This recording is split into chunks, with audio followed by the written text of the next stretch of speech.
Commander Yamix! Hello, hello, hello, folks. It's time for round 2.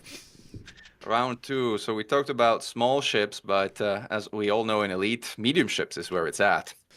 Oh, Well, indeed, we don't really it all know certainly that. is. People, I don't know what your journey was, but for me, it was a journey where I was like, obviously, like everybody with small ships, and then eventually graduate to medium ships. And I was like, I really want this kind of big ships. They kind of look so awesome and they look so big and they must be great, right? And eventually I got those big ships. And at some point I was like, you know what? I'm not going to go back to the mediums because I think they're actually better and more fun than the big ones. And so that was my journey. Indeed, indeed. Long since I've talked about medium ships basically being the best ships in the whole game, to a certain level that I theorized a thesis for today. I proclaim that medium ships are OP. I don't know whether or not Mechan would agree with that, or whether or not we would come to some sort of a consensus on this, but either which way, that's my take on the whole spectrum of things we call mediums. Yeah, well, Mechan is a bit of an engineer scientist. So if you define OP, it means you need to define power, and you need to define what power entails and what context. So we quickly get into a live stream, but instead of 2 hours, it's going to take us 6. So if you want to go there, we can start. But I think in general, like I agree with you. Like medium ships are the best ships in the game for most activities. I think probably a couple that are sort of better swung in large ships, primarily hauling. The Panther is king, but other than that, I mean, most activities that can be done in a large can be done in a medium, nearly as well or even better. Some people would argue that the cutter is a better miner. I would actually argue against that. Well, forget about the fact that the Type 11 now exists, but even before the Type 11 exists, I would have argued that the Corsair is a better miner than the cutter for a number of reasons. Fight me on that, like chat if you want, but again, we're expressing opinions here, not facts and reality, so bear with us. Indeed. And so, funny thing, after the last time, it was interesting reading some responses there, and especially the one response indeed captivated me. The worst ship builder in the game, together with the worst theory crafter in the game, talk about ships. What an unnecessary 90 minutes.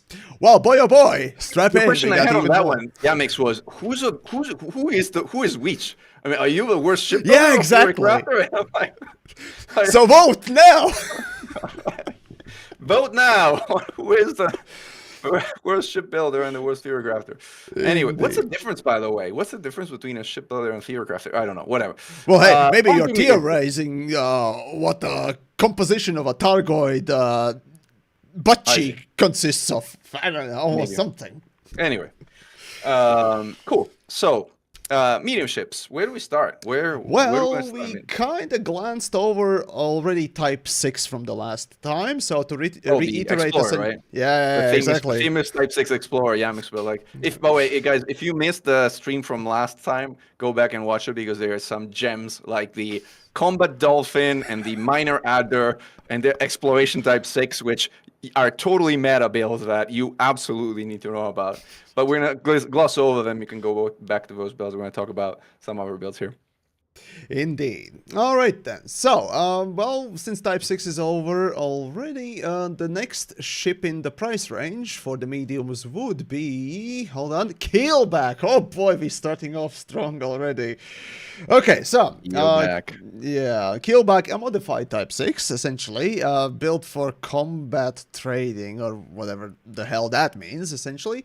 Basically, from the last time, I proclaimed that essentially it is lacking many parts, and so on and so forth, and the way I suggested improvement for it was adding a class 4, or rather adding back class 4 from the Type 6, because it is lacking one of the compartments inside, and maybe adding an upgraded class 5 as a military reserve slot, so to not compete with the Type 6 overall.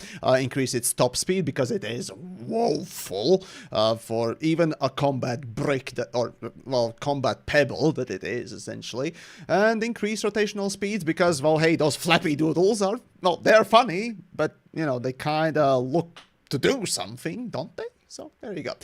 Yeah, that was my suggestion, essentially, to improve Keelback, to actually make it, well, I'm not even sure useful for what, but more useful at the very least.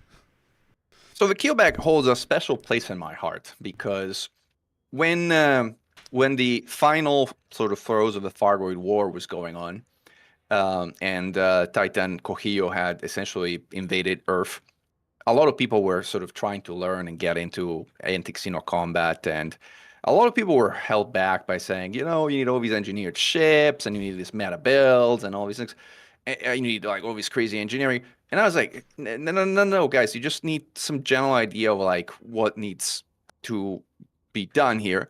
And so I held a vote on my channel, and I asked people, what do you think is the worst ship in the game? And there were two options. There was a Cobra Mark IV and a Keelback. And the Keelback won handily the worst ship in the game, sort of like survey, very formal, very structural, very scientific survey of my audience. And so I said, okay, so let's take a Keelback. Let's take an unengineered Keelback. Let's name it some silly name, and this is Bomba McBombyface. And let's make it into a Titan bomber, as in something that's meant to do what is considered to be like the hardest activity in the Navy, going and bombing solo a Titan around Earth. It has an SLF, so it wasn't really solo. So I actually had someone from the audience come in and fly an AX Titan from the Keelback, which was particularly funny, but it worked. So the Keelback was able to actually go to Titan Kohio and hit the Titan thermal core after bombing the vents, generating enough bonds to get your rewards in one dive, and it worked. So as bad as this ship is, I think it's somewhat excessively crapped upon, because if you kind of like have some general idea of how to fly it, it's not as terrible as it sounds. And maybe I have rose-tinted eyes because of these fond memories, like, but Now, the thing is, I did try my hand at Titan bombing, and it's weirdly, sure, it was using the already AX crate, sure, the thing that I had at hand, essentially, but even then, it was far easier to do than anything else, and I realized very quickly that the Targoids that are coming out of the Titan at the time, essentially, they really don't get attached to you, or rather, they don't really find... well, seek you out, and as long as you have, you know, somewhat enough speed, you can run away or get away, and pretty much bomb very quickly the whole thing. So I don't know, the bombing for me, at least my experience, you know, limited as it was, really entailed that, hey, you can pretty much do this with an unengineered ship and without too much of a skill either. That, or I just simply got lucky for whatever reason. I had my own streams and all that stuff, but either which case. The still suggestion is to just simply increase the speed for the ship for sure, because god damn it, speed solves quite a lot of problems oftentimes. Oh yeah, I agree. Look, let's be honest, the ship is crap. But yes. It's like an ugly dog. It's my dog, so you know it's still my dog. I love it, but it's like ugly. Worse than a Type 6. It's a worse than Type 6. It has the SLF disease. Once a ship has an SLF in medium ship category, it gets horrible. And we'll get to that. The crate is the exception to that rule. Yeah, crate is genuinely the exception to it. So, yeah. But anyway, I agree. The ship sucks. Next ship. Yep. All right. So next we got... Oh, God. We can't get away from the ASP Scout. Thoughts?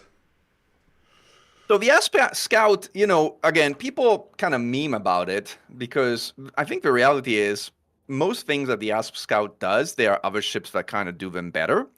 I've never really built and flown an ASP Scout, so I don't have a lot of first-hand information about it. I've flown in combat an ASP Explorer to a degree, but never much a Scout. It was always on my list because I felt, just based on how I saw it handle, it wasn't as bad, or it didn't look as bad as people kind of made it to be. It does look odd that it's a medium ship. It's one of those things that kind of in my mind should probably have been a small, but it's medium. And so, yeah, in the medium category, It's a tricky one, I agree. Right, so generally speaking, ASP Scout, back in the day, after reviewing all the ships, I quickly realized, well, maybe not exactly quickly, but as I reviewed ships, I soon realized just how bad, or rather which ship was the worst ship in the game, and I came to the conclusion that ASP Scout actually was the worst ship in the game, with contenders of Beluga and Keelback. But the reason why ASP Scout was the worst, and I called it dog shit, was that essentially for the price that you get it for, let's see, I think it was about 3 million or something like that. Yeah, which is a little bit more than Keelback. It essentially, though it has one unique aspect, every other aspect of it is crap. Jump range crap. Top speeds basically none. Meh. Internal compartments being the worst of all. And indeed, the way to solve the problem of ASP Scout was to simply add, quite literally, just a simple Class 1 optional compartment. That would immediately put the ship as a more viable multi-role ship for the price it is in, and for the things that it can do. However, at the time, I realized that also Keelback was just as bad or well close to it, and while developers did actually address the Keelback by adding, or rather bolting in another seat for the multicrew for ASP Scout, even though they mentioned it, needing and recognizing the need for the optional compartments, they just kind of didn't do anything about it, and quietly forgot about it. In fact, every single one of you watching right now probably have never, well, maybe not never used it, but if you have used it, then you've never even bothered keeping it. So that's the problem with ASP Scout. However, its unique aspect, where it would shine, it would be probably jump range, because, you know, hey, it's a Scout version of an Explorer version, just like with Diamond Packs, so I would say, yeah, it should technically jump further than ASP Explorer, and right now I don't remember exactly the maximum jump range, but it was slightly lower as well. But either which case, its unique aspect was the turn rate speed. Up until recently, it was the fastest turning ship in medium ship category. Yes! I need to go over again with the Mandalay, but we'll get to that. Yeah, it's been overtaken, I think. Well, either which case, it should still be the most maneuverable ship in the medium ship category, with more internal space so that it actually is more usable as a multi-role ship. For the price, it basically sucks. Yeah. That's the problem. I mean, I think, but there's an argument. I understand why you sort of taking the price into account. The question that's in the back of my mind is, does price still matter in this day and age of Elite? Because, you know, by the point you're basically, you know, out of your Sidewinder, you kind of scan a plant, and you come home with 100 million credits, right?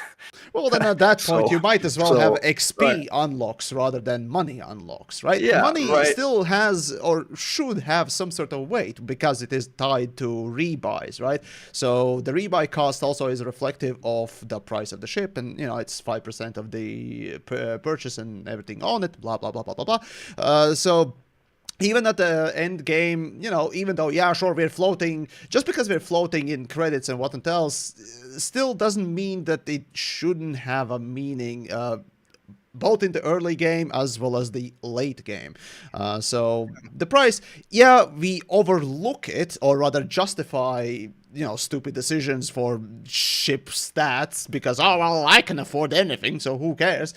Still, cheaper ships should have a reason existing within the price. As they say, there's no bad products, there's just bad prices. So hence, you know, ASP Scout should be maybe as a stepping stone, perhaps. And for that reason, there's no reason to pick up Scout as a stepping stone either. So, like I said, just an extra compartment inside. That's all I'm asking.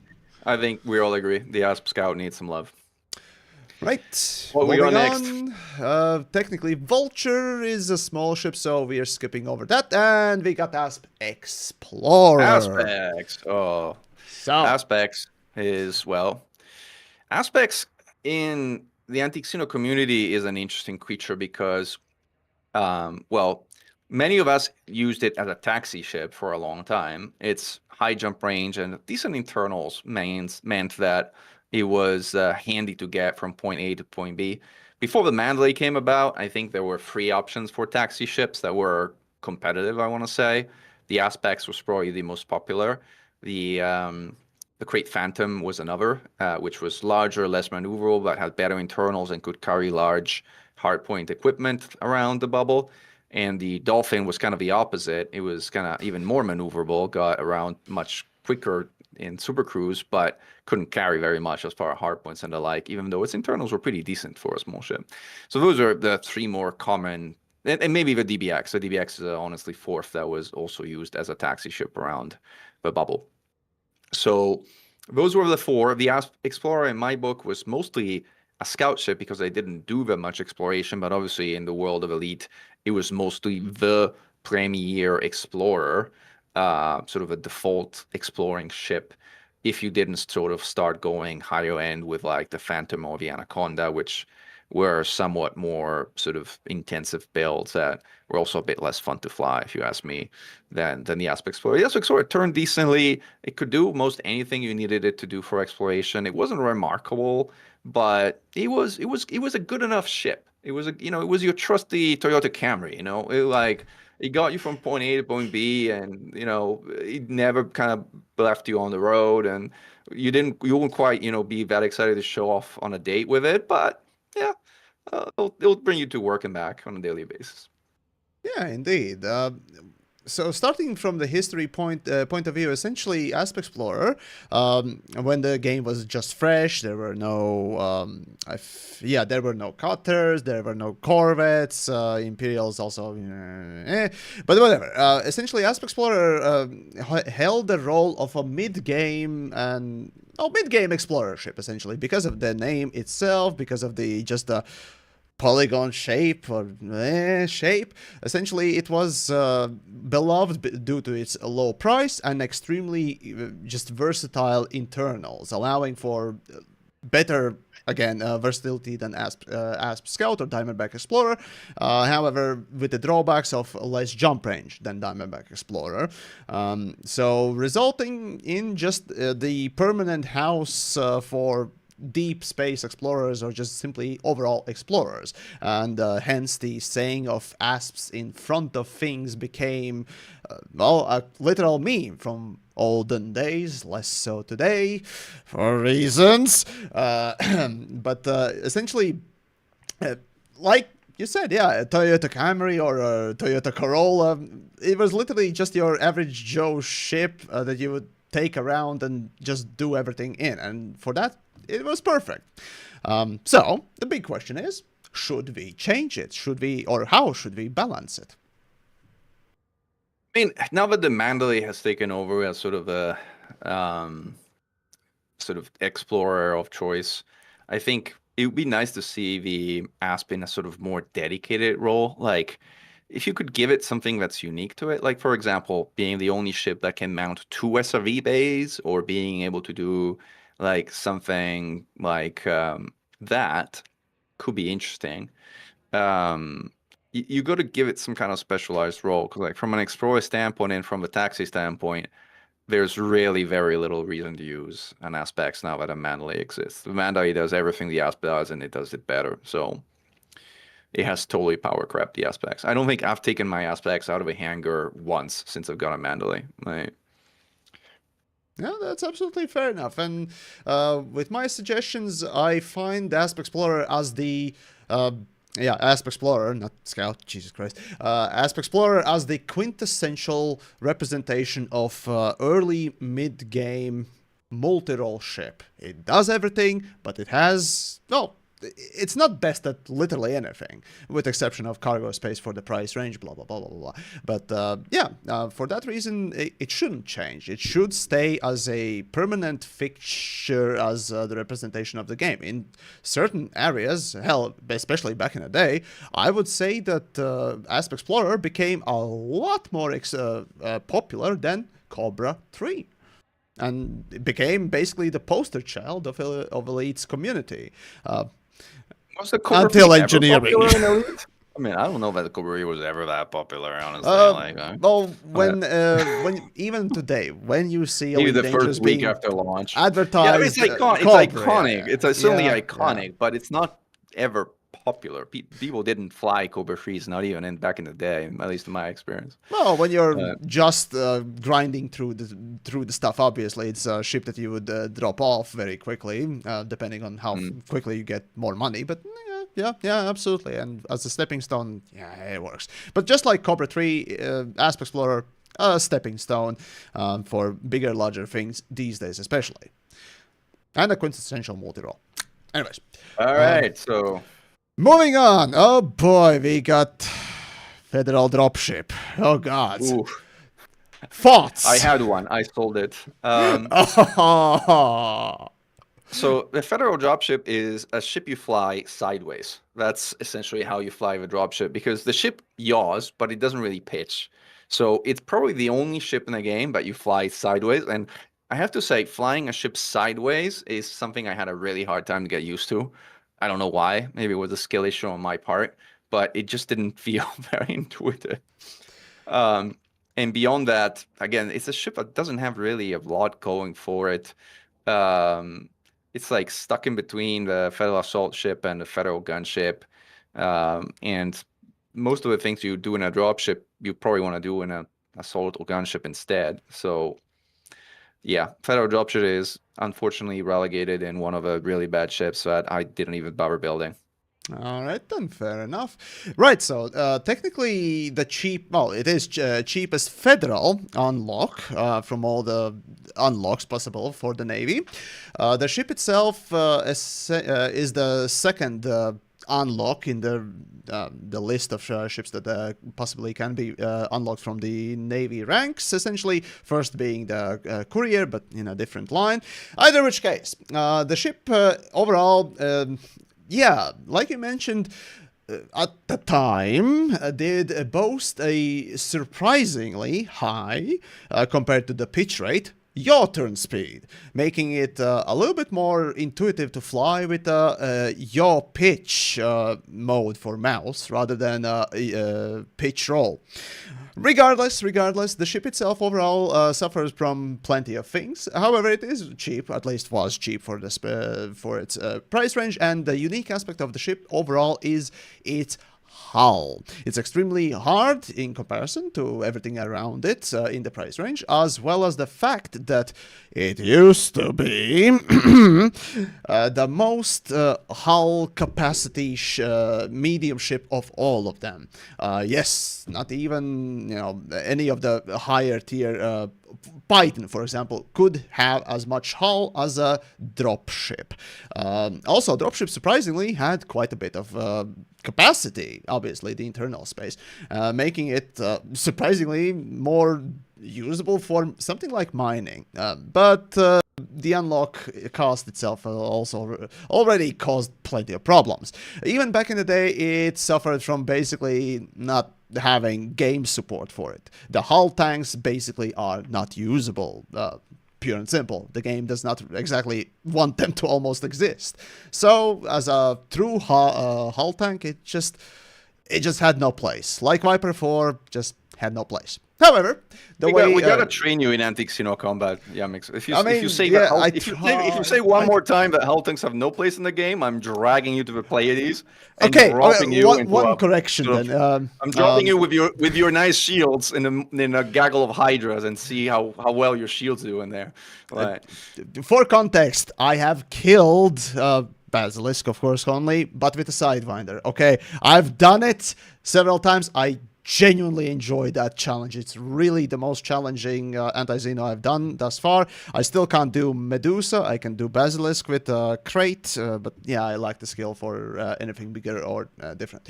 Anyways, that's my credentials. Either which case, I would say for Keelback, one correction was maybe make it compatible with anti-Xeno gameplay because it has a fighter and there are anti-Xeno fighters. I don't know. Keelback needs help, please.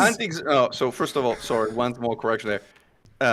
ship launch fighters are completely useless for anti-Xeno combat. They are utterly just forget about it. Like when they spawn, they die. Hitus, fetus, deletus. So like the idea. So here's the story, and you're gonna like this one because you like these stories. Damn. So the original launch of the Guardian fighters was the idea of having fighters that had comparatively strong shields, but basically no hull. Like the Guardian fighters have like 5 hit points. So 10, technically 10, but yeah. Well, fine, whatever. But you get it. Just so anyway, cool concept, right? Like good shield tank SLF, very nice, makes a lot of sense. However, like a little while later, not a lot of time later, Frontier said, you know what, with Fargoids, let's make them more challenging. Let's make them so that they have shield phasing damage, so that part of their damage actually pierces shields. Guess what happens with Guardian fighters? Oh, your shields don't go down, but guess what happens to your hull in 5 seconds? Exactly. So your shields are fine, but you're basically the Guardian. There's actually a running joke in saying, but we don't actually believe an official narrative that the Guardians defeated the Fargoids, because with those fighters, there's no way the Guardians were defeating the Fargoids like anytime soon. So. Yeah, God, so essentially I could talk about that problem plenty of time. Yep. So they introduced phasing damage, but they forgot to either make the Guardian fighters immune or buff their hull to compensate for the fact that Goids now had phasing damage. So again, one of the hangovers from a very long time ago, but it's still in the game. The same thing. I literally had the same problems as I was reviewing those ships. I literally pointed this problem out back in the day. And it's just such a stupid oversight. Like, what is the point? Anyways, we'll get to ship launch fighters at some point later. We should do a 4-stream. We should do like small, medium, large, and then ship launch fighters. And there aren't that many large ships, so we could clam it in as well. But anyways, right, continuing on then for the dropship. Generally speaking, my suggestions how to improve it and fix it is not only just changing the game structure in order to allow hull tanks to actually be viable and so on and so forth. If you don't want to do that, as a game maker, whatever, speed increase immediately, because dropship is extremely slow, like extremely slow for its size and sort of shape it's in. Essentially, sure, it is extremely heavy with all the hull, but when you empty it out, it still can't move, so that's a problem. Outside of that, also, if you just want to make it a proper hull tank, just increase the hull hardness, like make it, instead of 65 that it has, 70. Not like hull hardness really matters that much, and it's a mechanic, but whatever. Something, right? If you're going for the hull niche, just go whole ham on it, I suppose. That's my idea, at least for now. Speed and more hull, I guess. I don't know really what to do. It's a powerful combination. We'll get to the Corsair when we talk about speed and hull. Oh god! All right. So moving on then, another horrible ship. Technically a fourth contender for the worst ship in the game. The one that I have on screen, Type 7. Oh gosh, that one's really bad. What do you think? Oh, it sucks. Like it's by the way, it's not a medium, it's a large, man. We should talk about it. Oh god, it's large, right? We keep forgetting See how about easy it is to forget? It's so bad. Type 7 is a large. Like I know, it's like god. It shouldn't be. There's no logic for a Type 7 to be a large, but it is. So we should get to it when we talk about larges, especially since we don't have a lot of larges. Right then. Well then, in that case, we got Mandalay. What do we think? And JD, there's a question on our stream whether corrosive negates hardness. It doesn't. Corrosive adds 25 points to your armor piercing value of your weapons, which is why it effectively makes some weapons with very low AP significantly better, also against hulls. Like, for example, Cyto Scramblers have 1 AP, but if you have stacked corrosive from a multi-cannon onto a target hull, they now have 26 AP. So they do 26 times the damage against hull than if they didn't have corrosive, in addition to a 20% flat damage buff of corrosive on top. So that's what corrosive shell does. It's a different thing. So back to our medium ships. Mandalay. Right, the ship that Oh, I now we're properly going to push called this. overpowered. Let's Now see, we the have to push third added, freshly added ship in, what was it, 5 years, I think it was. And this one truly shined, whatever, as properly what could be genuinely called overpowered in Elite Dangerous. The Mandalay is Thoughts? great. The Mandalay is fantastic. It's a I hate great it. explorer. It's a fantastic taxi.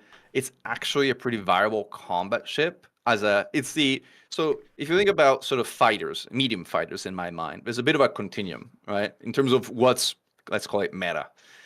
From light fighter, that's very agile but doesn't hit as hard, to heavy fighter, which is not as agile but hits much harder.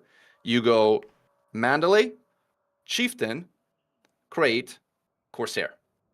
That's the continuum today, with the Crate somewhat being obsoleted to a degree by the Corsair, but not completely. So, like, the Mandalay is at the lighter end of that scale from a combat standpoint. It's an But entry to meta PvP. Pure and simple. It's a good entry point for meta PvP because right next to it is the old entry to PvP.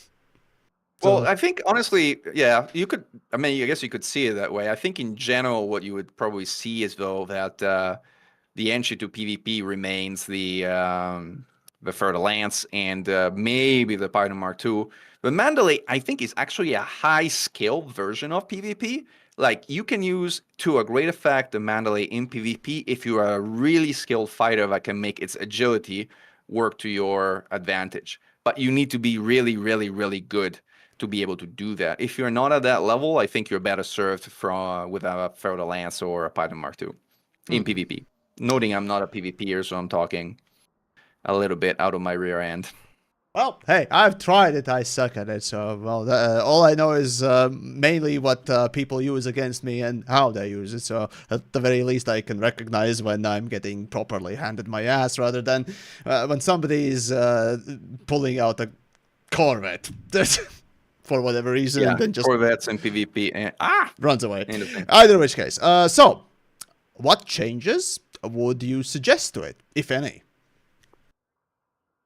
I don't know. I think the balancing factor of a Mandalay is its power distributor because at only a class 5 power distributor, it's pretty weak as far as medium ships go. And that prevents it from really being able to dish the amount of damage that most other ships do. And I think it's a pretty good balancing act to this ship. I like the idea of having a medium fighter that is on the lighter end and that can be agile, even though it doesn't hit us hard.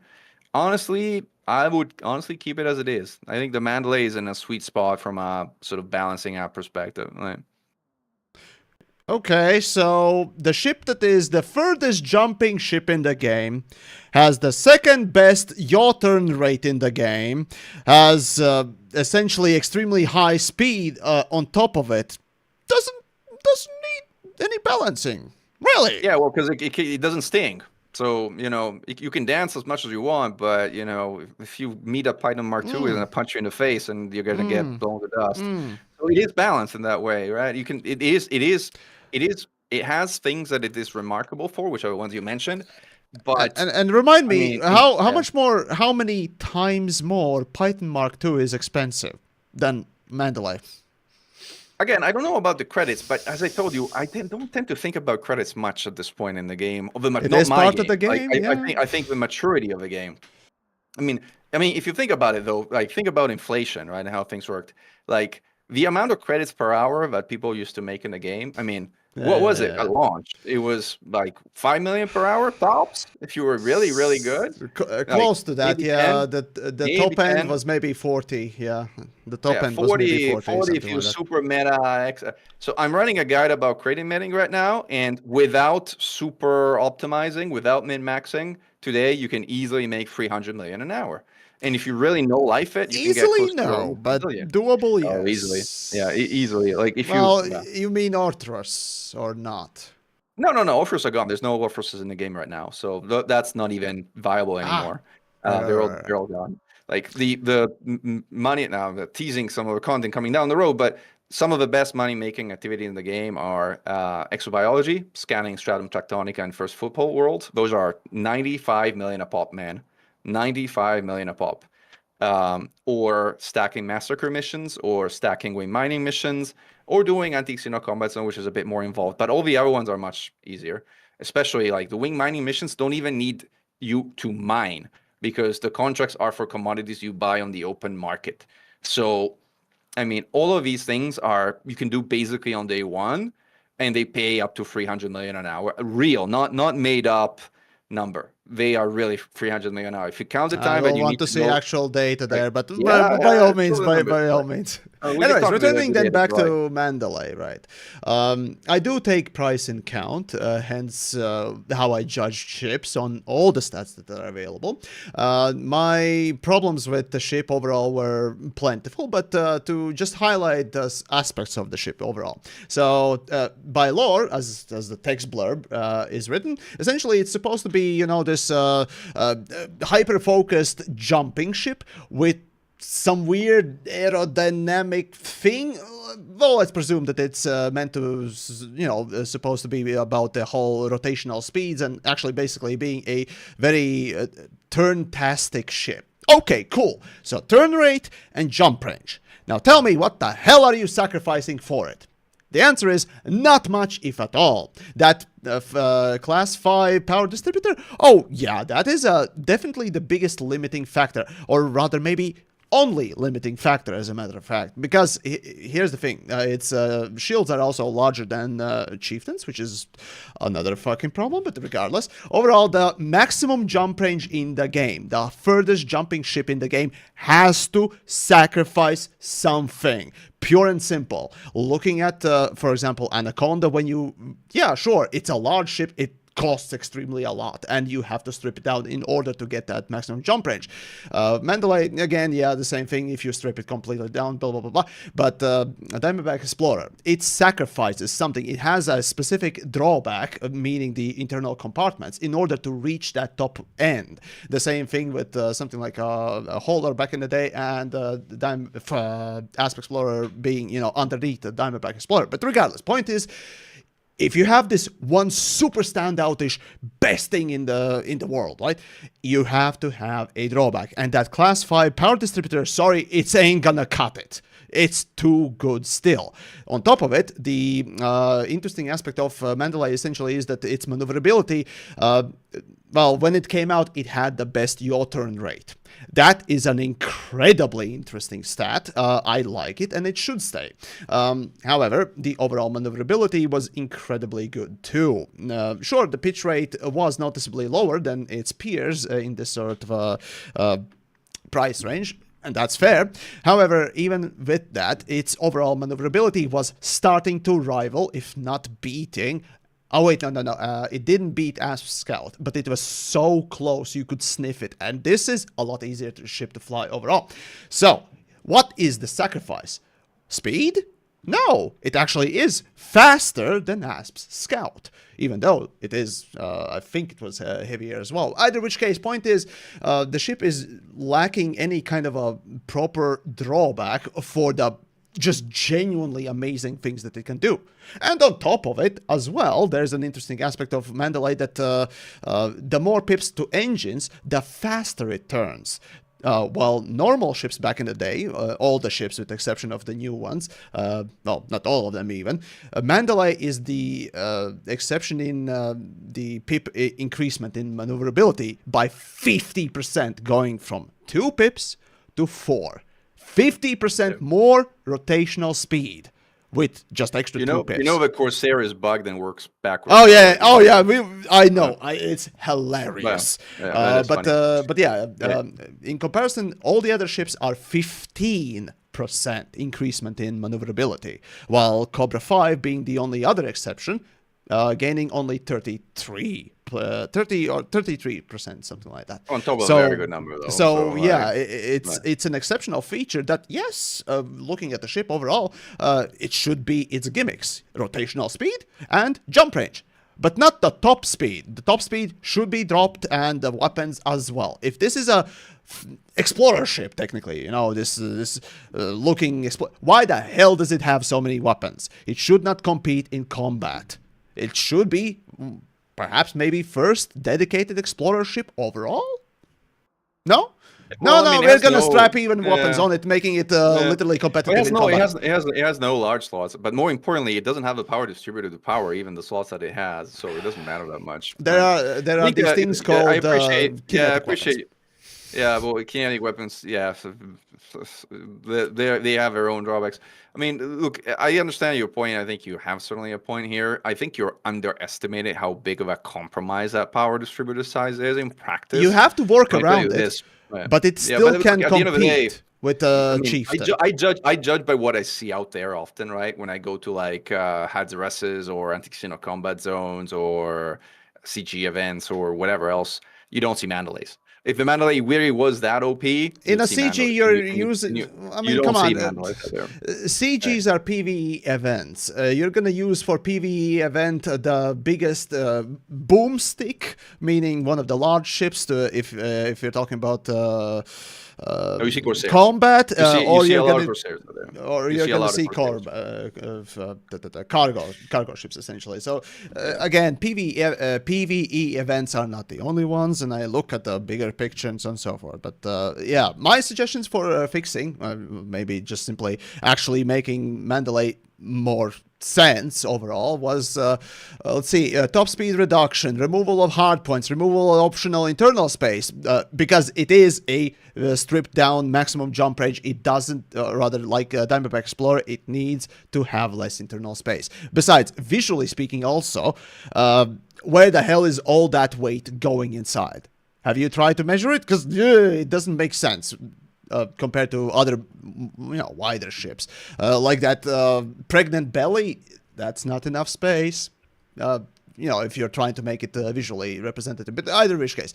After that, rotational speed adjustment, I'm not sure about that one, but there you go. That's my take on what needs changing. So heavy nerfs are required. And maybe a reduction in price as well. Yeah. Where do we go from the Corsair? From the Mandalay. What we got next? Chieftain. So. Ooh, the Chieftain.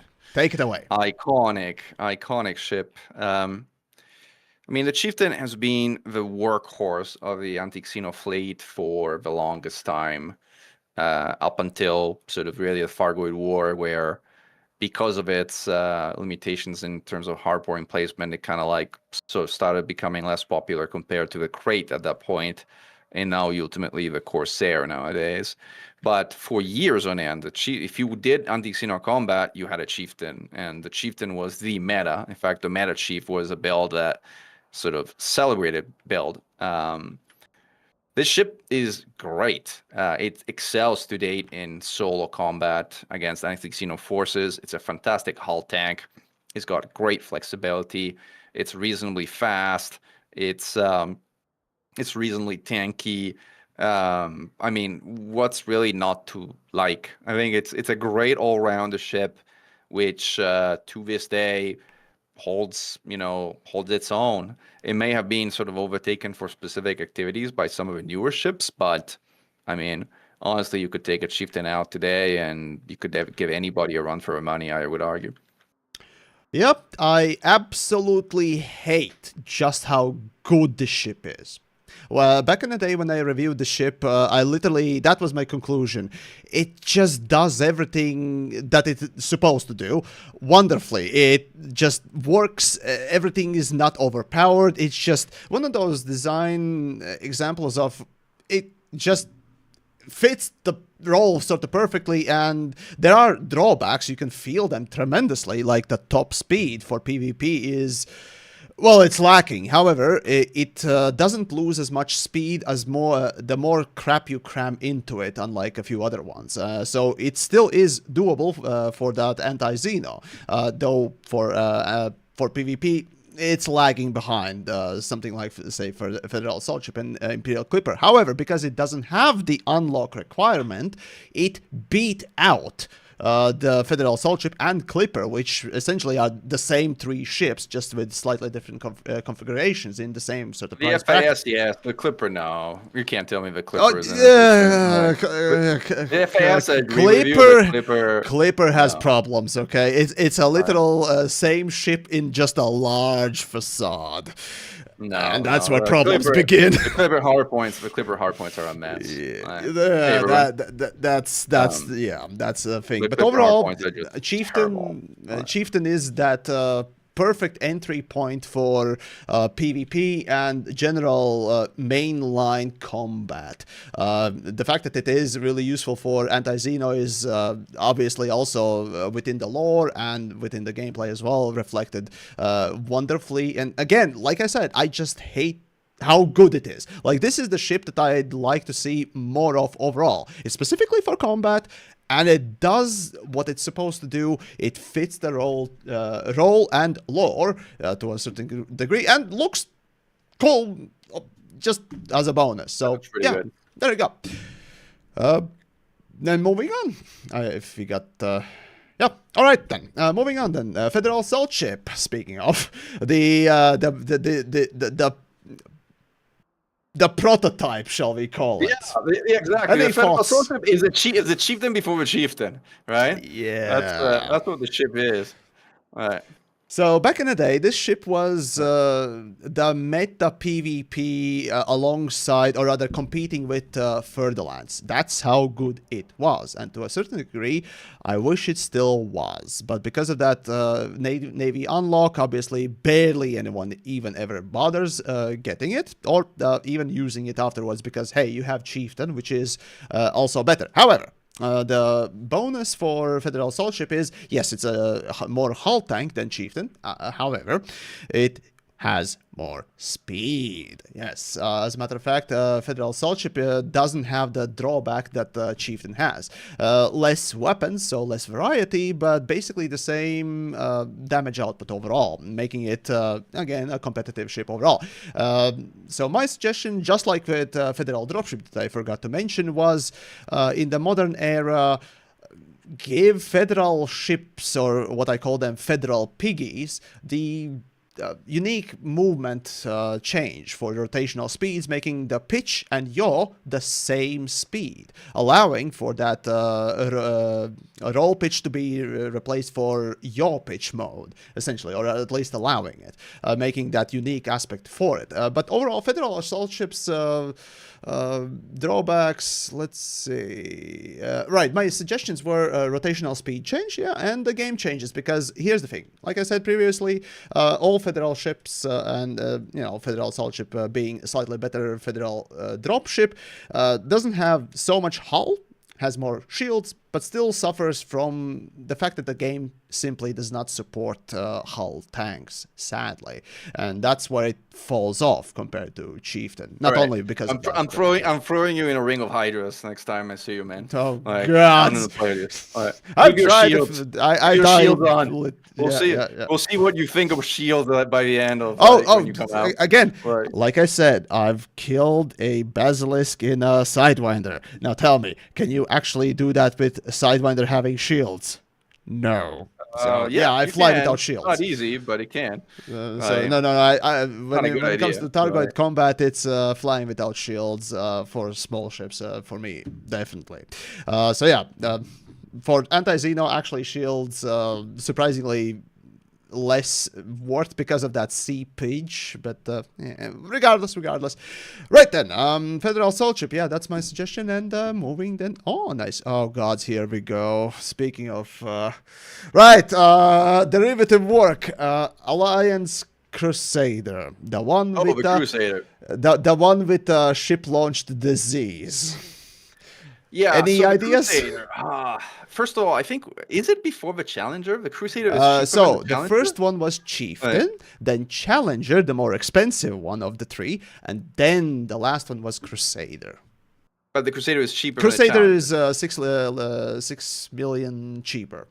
Oh, really? I wouldn't thought so. Interesting. Yep. Yeah. It has less. It has less hull overall. And less crap. Basically, it's a chieftain with a ship launch fighter, thus less internal space and less hull and less speed. And less everything. It's like Yeah, I mean, literally honestly, same chieftain, just less of everything. Exactly. It's a great summary. It's a chieftain minus because you don't want an SLF bay in antics, combat because It's a SLFs disease. suck. Like, and this is where it shines. And in order to put the SLF bay, basically the ship sucks more on every dimension. So there's really no reason. It's a meme. Like, it's a complete meme. Anytime you kind of see somebody Like, show up who in a Crusader, uses it? you know Out they're of kind all of ships today, I Memes. mean, at Memes least only. somebody is gonna use ASP Scout because I've called it the worst piece of shit in the world, and community in a way has taken it on as a joke. But this thing, not even I care about it. So Actually, JD has whoever a good flies suggestion it, here. JD has a good point, though. She mentioned that it's the smallest ship that has 4 seats that can actually fit 4 people has inside. it 4 seats? Hold on. I'm Oh surprised. shit, I it didn't know. does. Like, yeah, it's crazy, right? I didn't know. See, today we learned something. He know she by the way, she knows you as Mira J. Anyway, Mira J just reminded us that the Crusader has 4 seats, and it's the smallest ship to have 4 seats, and it's cool to move people around in it, which makes sense.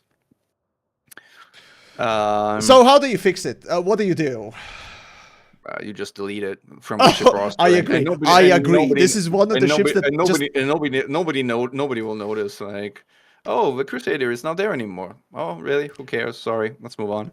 Yeah, the sad reality with Crusader especially was because it came after a Challenger, which already, and we're gonna talk about it, it just had absolutely no purpose in existing in the first place, and to have even further derivative work that just was worse in every facet, like.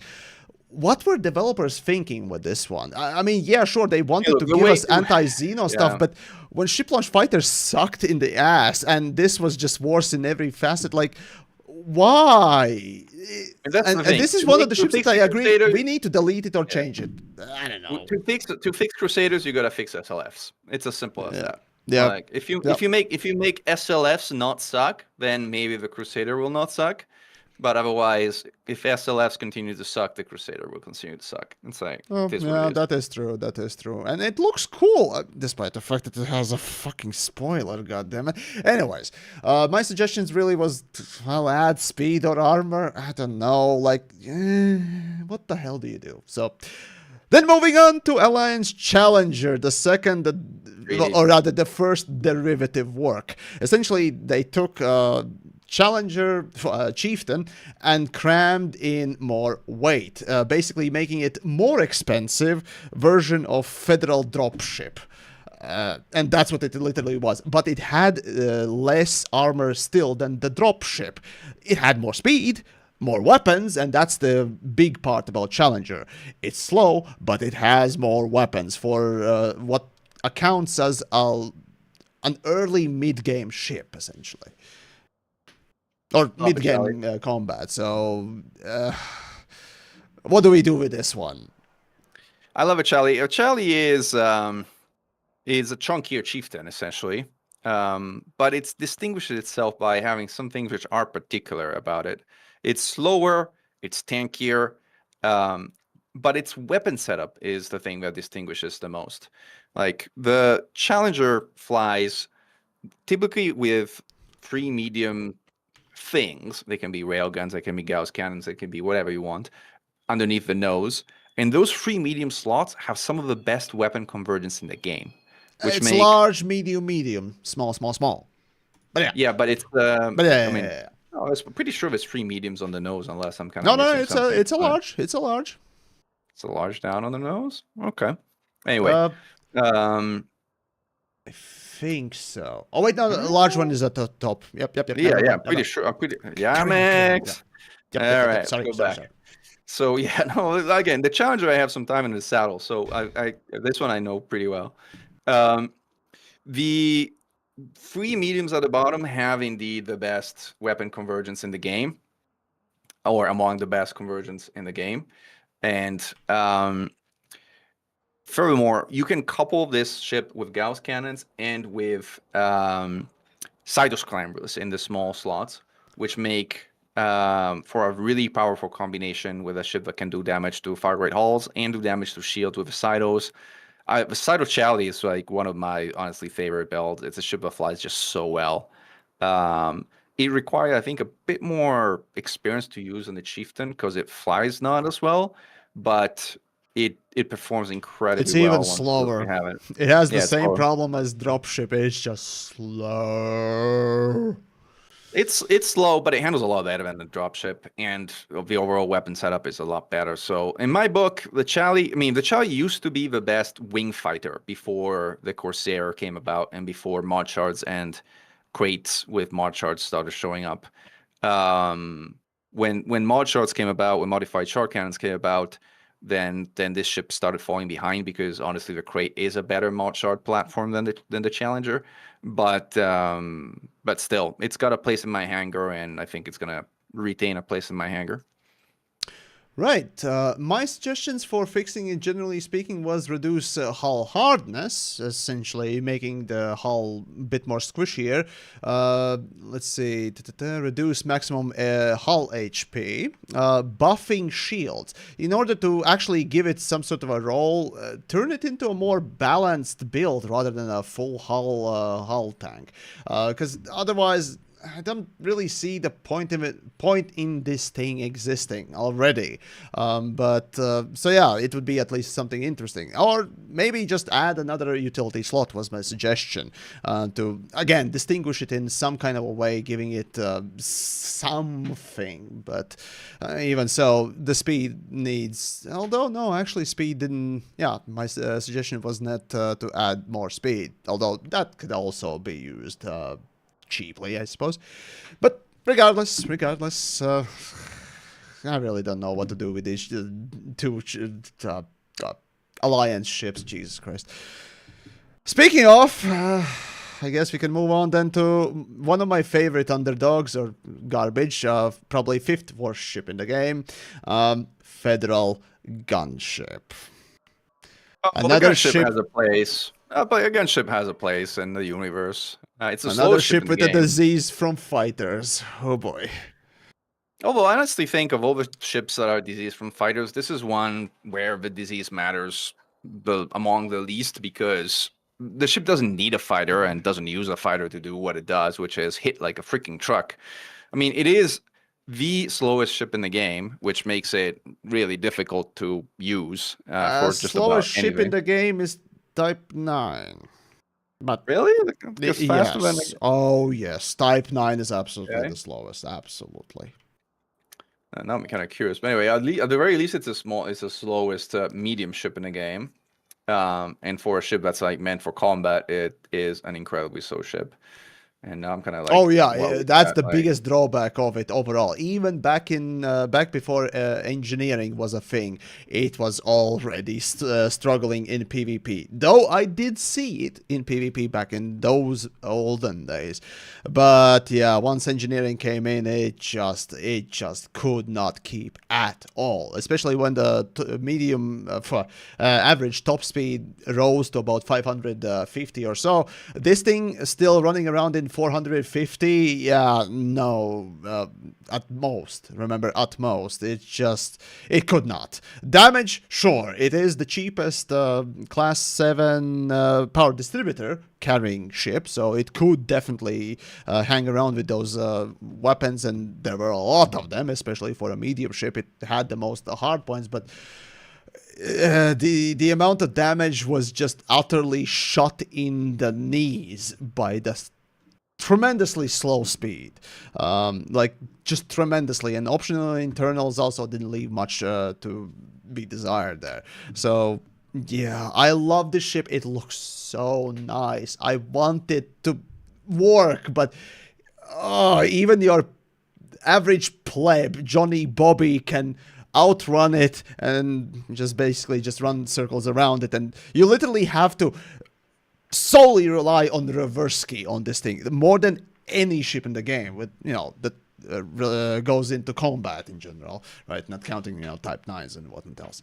So it just please give more speed. And I actually see somebody mentioning give it more weapons. I agree. Turn one of those weapons into a huge, please. And get rid of that ship launch fighter, or just make that ship launch fighter better. But either which case, my suggestion was more speed, extra utility, just to make it even more tankier, or two of them. Upgrade that one hard point, at least one of them, if not the highest one, to huge. And what else? Let's see.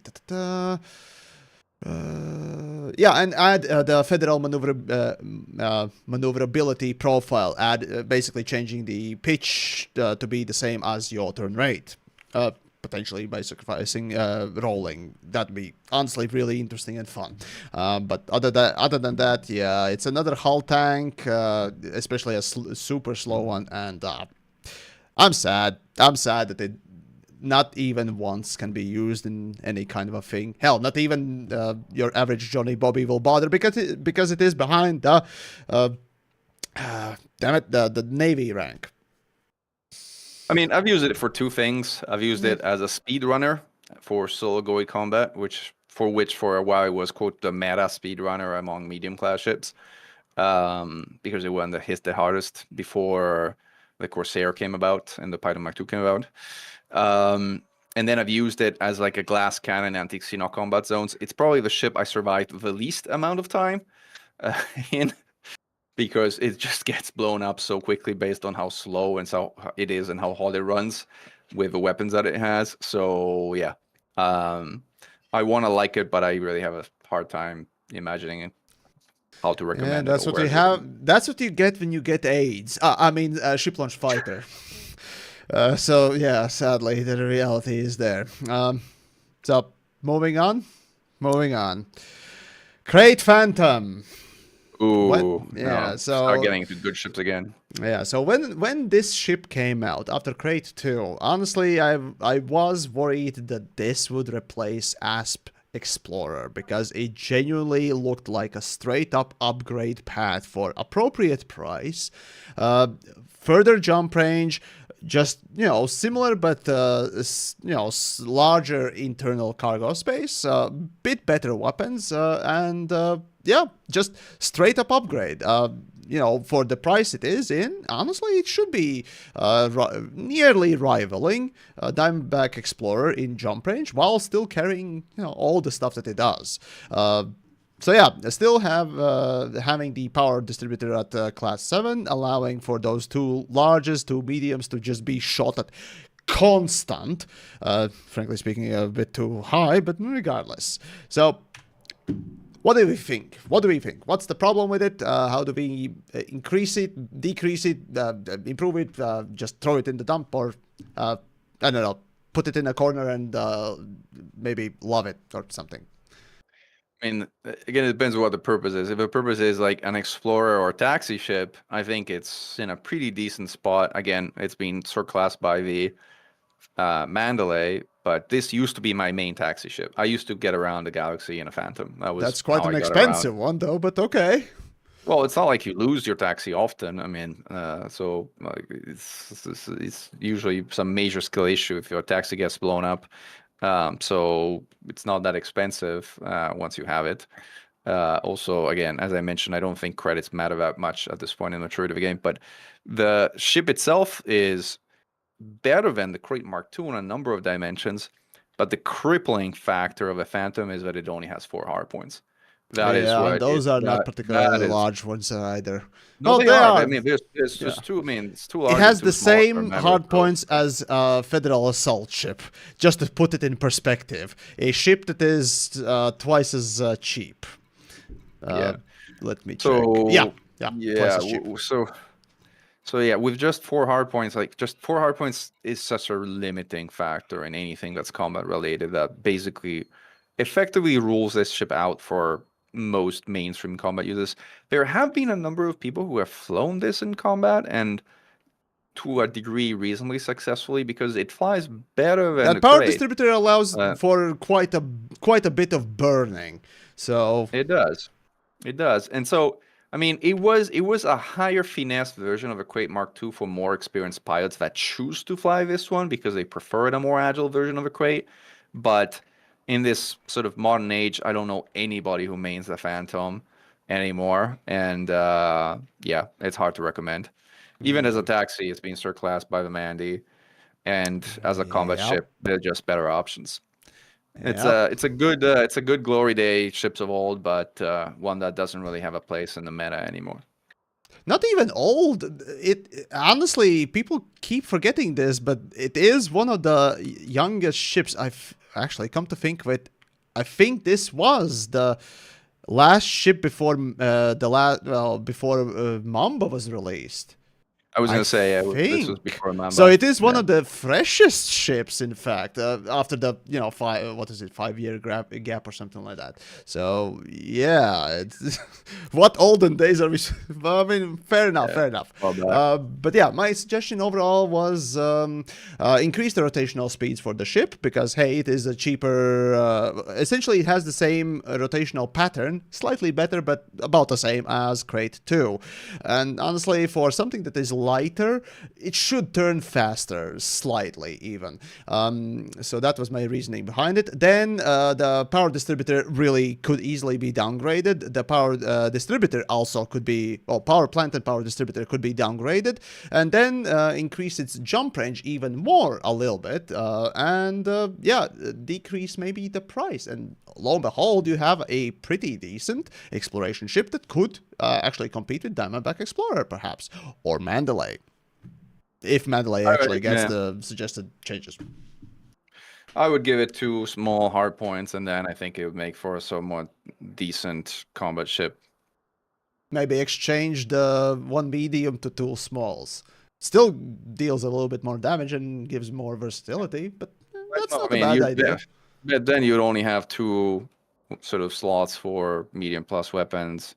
That'd be a big compromise. Well, it's a sacrifice for a cheaper version of Crate. Yeah, I would trade you a medium for 3 smalls on a ship that needs 1 more hard point anyway.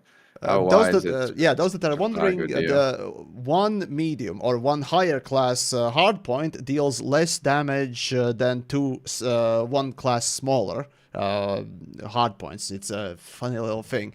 So yeah, unless it's hydro sclamblers on shields, then those do the damage a lot. yeah, Really good. but yeah, generally speaking, right? Right.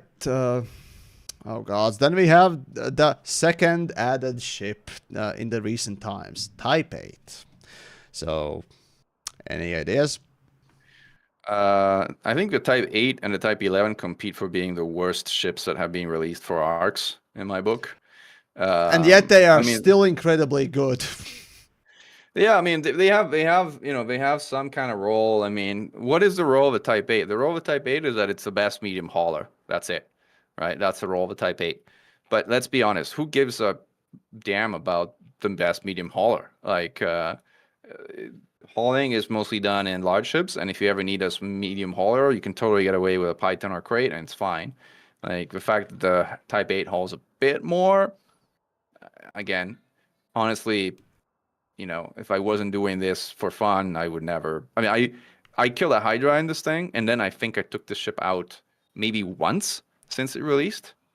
So I've literally never used it. So I don't know. Like, yeah, some people are saying like Lurient is here, and he's basically reminding us that it can be used for booze cruise and other situations where you can only use medium ships, and that's true. But even for a booze cruise, what's the difference between unloading in a Type 8 versus unloading in a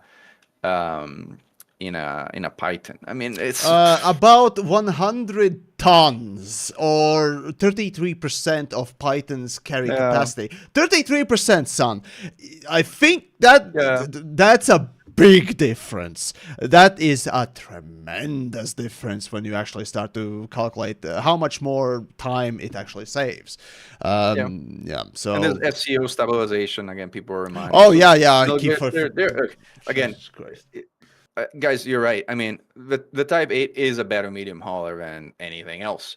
I'm just saying the number of situations where you actually are going to be using a medium hauler are kind of limited in the game, unless you're some dedicated boost cruiser and you spend all your day kind of hauling wine to and from.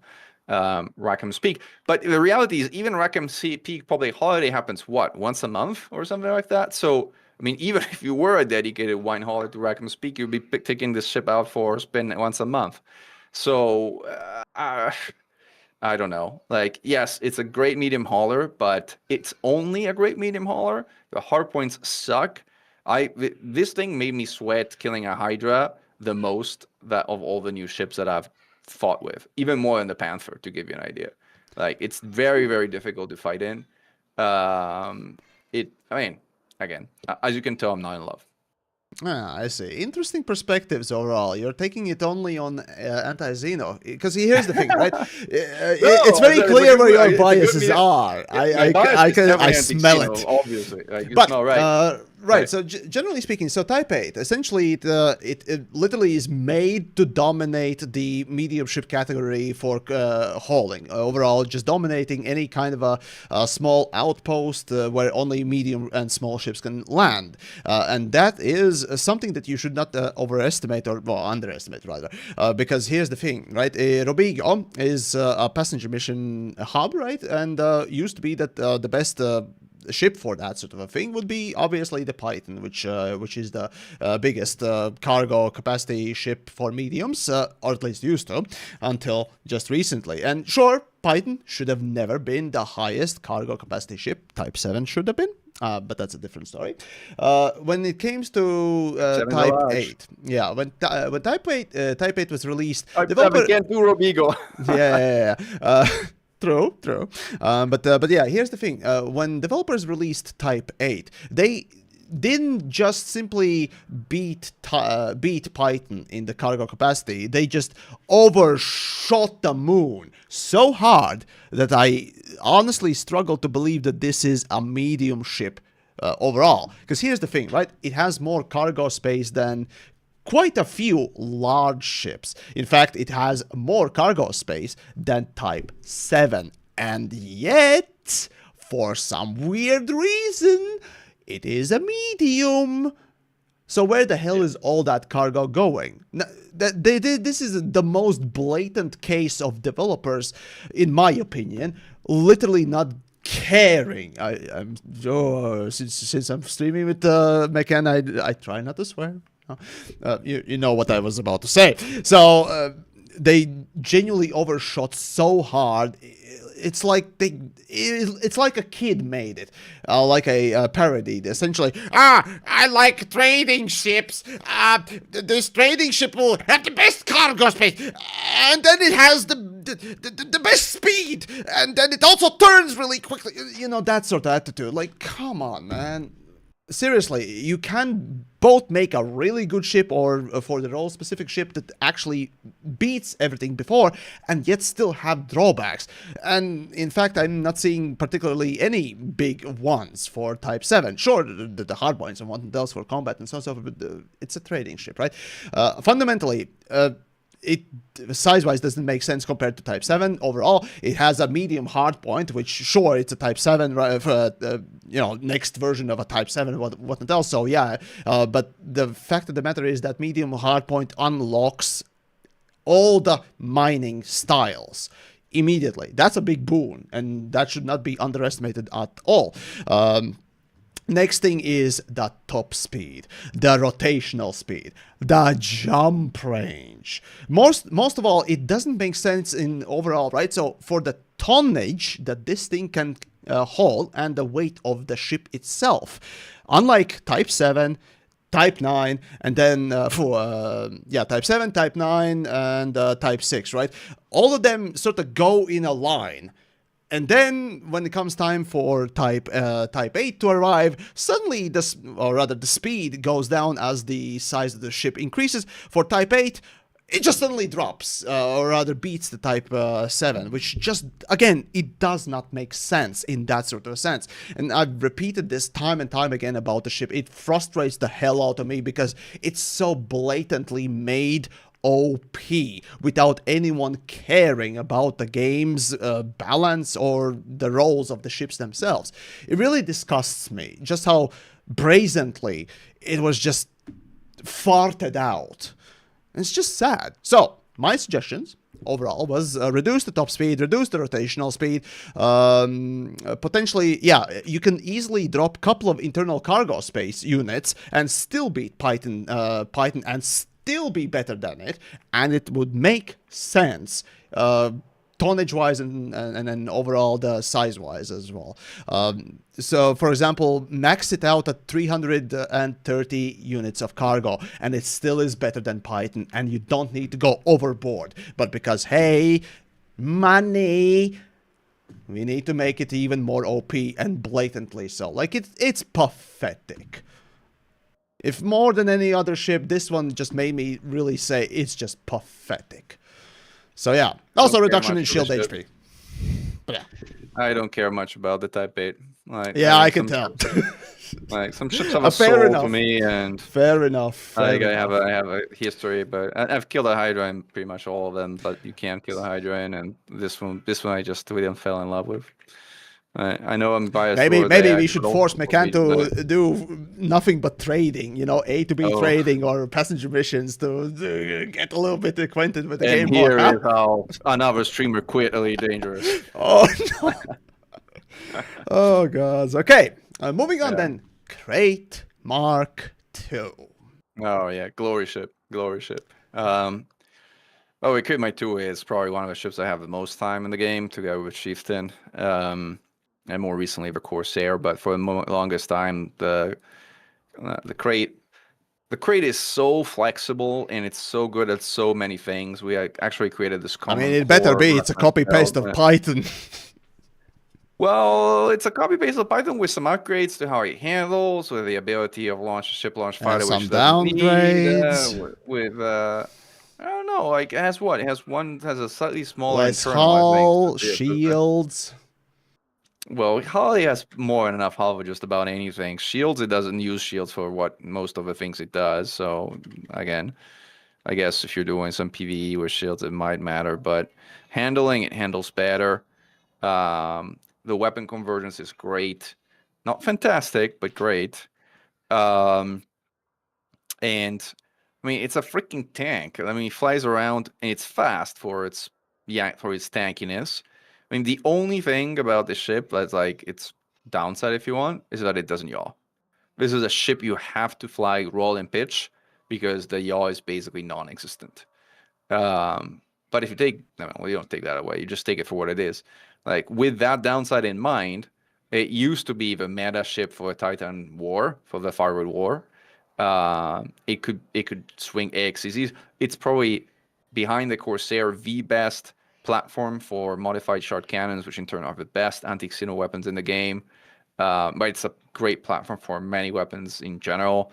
It's such a fantastic combat ship and multi-role ship. It can also do trading if you wanted to. It's got decent jump range. It's got good internals. It's got speed. It's got tankiness. It's got okay handling.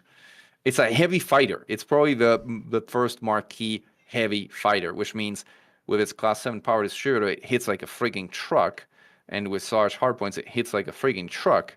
But it doesn't quite turn that well. And in like a sort of turning match, you're going to lose to most of the smaller ships. So that's one of the reasons it hasn't found all that much use in PvP, in addition to its shields, to your point, being subpar. So, all in all, again, a ship that I have flown for so long and I have a lot of memories in. But would you change anything about it? I mean, again, the thing is, now that the Corsair is out, the Corsair has power crept the crate to almost like every degree. Like, there's very few things the crate does. It turns a little bit better, but its lateral thrusters are a lot weaker than a Corsair. It has a longer straight boost acceleration cycle, but that's not necessarily always a good thing. So, I mean, I think we need to find a different niche for this ship if we're gonna play how would we, rebalance things. We need to find what kind of niche would we find it? I mean, here's what I probably would do. Actually, I know what I would do. I would give it 5 large hardpoints, and I wouldn't change another thing. I would just leave it at that. 5. I would leave it at that. Yeah, because again, 5 large hardpoints, but no other changes. would make for an interesting balancing factor, because then essentially you have For the comparison, Corsair. that's basically like adding 2 more mediums in power-wise. Oh, that's the levels Yeah, of Federal yeah, but Gunship addition of weapons. But okay, interesting well, idea. so Interesting idea. yeah, so here's the dynamics though. Like you're kind of thinking that adding more guns means adding more DPS. Reality is Which it almost is, burst which damage it which wise at least. well, only alpha, not burst. Like if you're saying alpha burst, maybe, but keep in mind, almost every serious build is limited by distributor energy. It is not limited by hardpoints. That's almost universally true for all but some of the most specialized builds. So I mean, you know, You're speaking it about almost. the AX, not PvP. I mean, in PvP, like if you think about it, most people, what kind of engineering do people put on their plasma accelerators for PvP? Efficient most of the time, with the exception Why? of long Why? range. Why? Efficient because of the power distributor cost. Yeah, Hence, there you go. exactly. But that's So, you know, again, you're going to be so if putting you had, efficient on the ships that so are lacking on. However, yeah, but long what range happened? builds So let have me been tell you used this. as well. If you added 2 more huge hardpoints, let's make this argument, to a Yeah. Fer-de-Lance, 2 more huge hardpoints, how much more sustained DPS do you get on the Fer-de-Lance? Oh God, sustained. I don't know numbers. Shit. You know the number that's all round, like, Yeah, because yeah. that's the answer. But yeah, no, the point is absolutely there. Absolutely, yeah. In fact, smaller weapons are more distro damage efficient than larger weapons. Small Gauss is more distro to damage efficient than medium Gauss, which is on very crippled distributor ships like the Adder, like the Type 8 even. Using smaller weapons results in higher sustained damage than using medium weapons, because those ships are distro constrained, and using smaller weapons convert more distro energy to damage, and as a result results in higher sustained DPS for those ships. True your point, yes, you can get more alpha damage with bigger guns, but you get it for a grand total of a second and a half before your distro is empty, and then you're limping at 300% heat trying to figure out what to do next, and the answer is not much. So again, the power distributor is really the main design factor for how to gun ships, if you want, within the constraints of hardpoints. Hardpoints are almost a secondary consideration once they kind of have enough of them to do whatever the ship is designed to do. All right. No, actually, pretty interesting idea. Again, yeah, I've tried applying knowledge on many aspects, but when it comes to that sort of depth, yeah, you got me on that one, absolutely. Though PvP wise, I would say still more guns allow for more flexibility overall, rather than just yeah, sure, straight damage and so. Okay, anyways. Yes. Overall, right. Just to move us along a little bit, my suggestion really for Crate 2, right, yeah, my suggestion was really to, in a minor way, like sub 5 light year reduction in jump range. And that's the only change I would make for Crate 2, because, well, it's pretty much perfect as it is. I mean, being a copy-paste of a Python already does that. So... yeah, I'll talk about both of them when we come to the Python. So I suppose we might as well move on, and we move on to the Fer-de-Lance. So the meta PvP ship, the meta combat ship throughout the ages up until recently. Take a shot. Anyways, carry on. It's still sort of. Oh yeah, it absolutely still is. Absolutely still is. Apparently, in organized PvP, like fair PvP group wise, it is still better than Python 2. But we'll get to Python 2.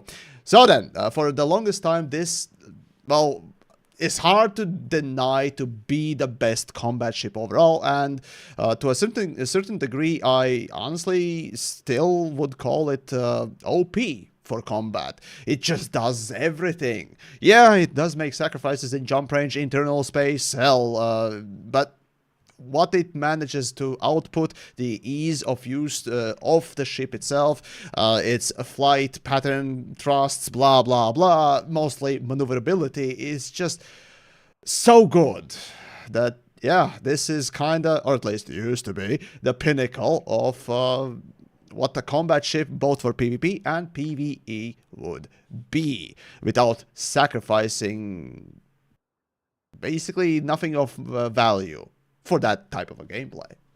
So, what do we think? It's a great ship. It's to your point. It was designed as like a combat ship, like the Mamba. It's designed as a shield tank. It's like a Yeah, medium it tank. is the first shield tank since Courier. Yeah, which means that it has more utilities than normal to allow for more shield boosters. It has 6 utilities. Together with the Mamba, I think it's the only medium ship that has 6 utilities. In fact, both shield tanks. But it pays for that in terms of having really cramped internals. So you don't really have a lot of internal space in the ship. And as a result, you're forced to make some pretty important compromises with regards to how to fit the ship from an interior standpoint. What can I say? I mean, to this day, it's the best PvP ship overall, I want to say. Like, sure, the Python Mark II in certain contexts can be competitive. The Corsair, maybe in a group setting, maybe, but in one-on-one, this thing is going to dance around a Corsair, and I know because I've had these things dance around me in a Corsair. Again, in some type of arrangements, you can see Mandalays, but yeah, I mean, Mandalay beats this. But yeah, in terms of handling, in speed and the maneuverability, but the loss is in the damage and everything else. Yeah, exactly. So yeah, I mean, to this point, this is the reference ship for player versus player combat. It's a fantastic ship. It's a fantastic ship also for normal, but it's not used that much for normal combat because honestly, the crate exists and other ships that can mount easier for a normal PvE combat. Generally speaking, you don't need more than just shields and lots of weapons and power distributor that doesn't conk out type 10. But yeah, basically one of the large 3. So yeah, this relegated mostly for PvP because of that. Yeah, but yeah, for PvP it remains probably the best, I will say. All right, do we change it? Or do we suggest changes or not?